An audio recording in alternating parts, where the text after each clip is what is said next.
Assembly video on the Para 3 lightweight. This is my second version. My first one was centered perfectly. This one's a little off. No big deal. Knife's been working great. I know Eric's already done a video on this knife, disassembly video. It's like 20-something minutes, so I'm not trying to replace that. A couple people have asked me to do it, so we'll give it a shot here.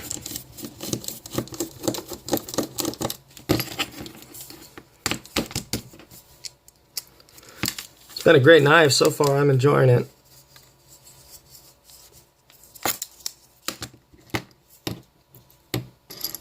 It is 3 different screws,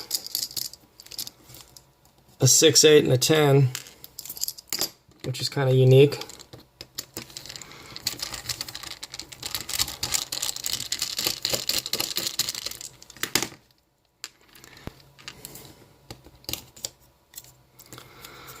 So that's what's on the inside. This plate. Here's the compression lock. Comes out. This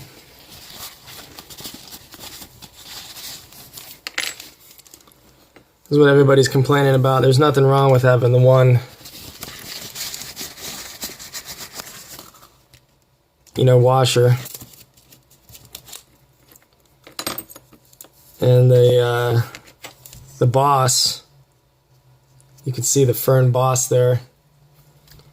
I've opened and closed this knife a couple hundred just to test it, and I gave it to my son. He had it for 3 or 4 days. Same deal. I mean, the action hasn't changed. It hasn't built any blade play, anything. So you could see the threads inside here. That's one of the body screws. It's just captured threads inside there. And then this pivot, people are talking about this pivot, the stop pin screw being just into the Fern. That's plenty strong because it's recessed inside there with the screw. Unless you hammer that thing, it's not going anywhere. So the main reason why this insert is on the other side is for the compression lock mechanism to give it strength. So I'll put a little bit of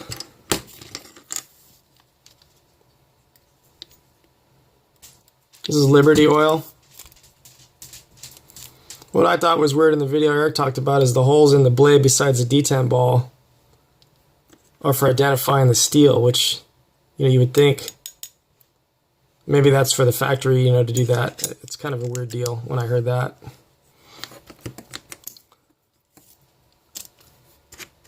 So this snaps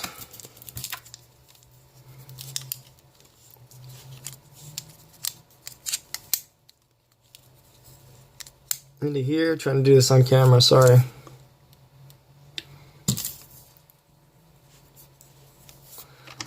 The compression lock. Put a tiny little bit of oil on the detent ball. Not too much. So you can see this boss here.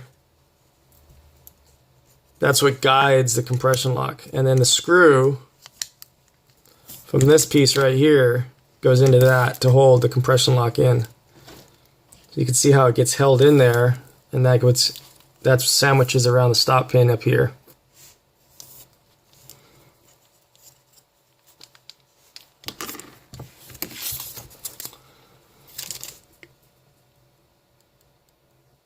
A little bit of drop of oil.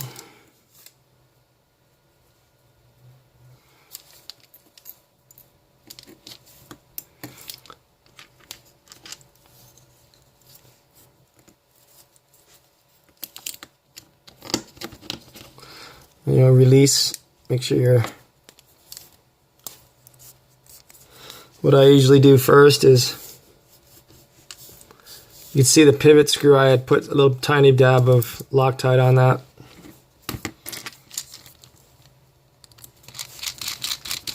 And just kind of snug it a little bit. Open the lock still, make sure that works.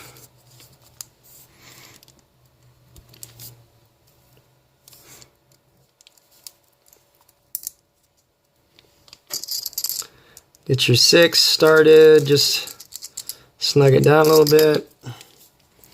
This all looks good. These 2 screws are the same. The body screws are the same size. Kind of snug that. And then you can see this is keyed here.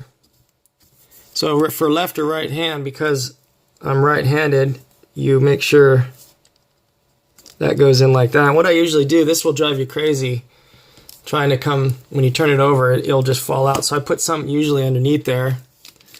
And then I start my screw into here. This isn't fun to do. And I go down in there, you know, get it started. Make sure I'm in. You don't want to bind that. You know, get it, snug that up.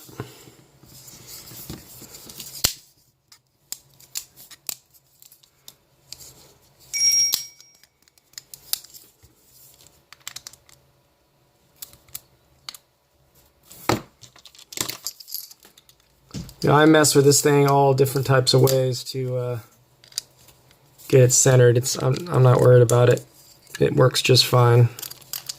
There's some, I think that's just the nature of the fern. So that's a little too tight.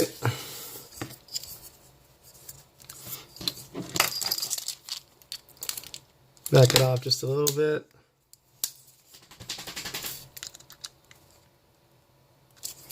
And what's been nice is these screws have not backed out, and that's perfect. So that's your Para 3 disassembly and reassembly. Very simple.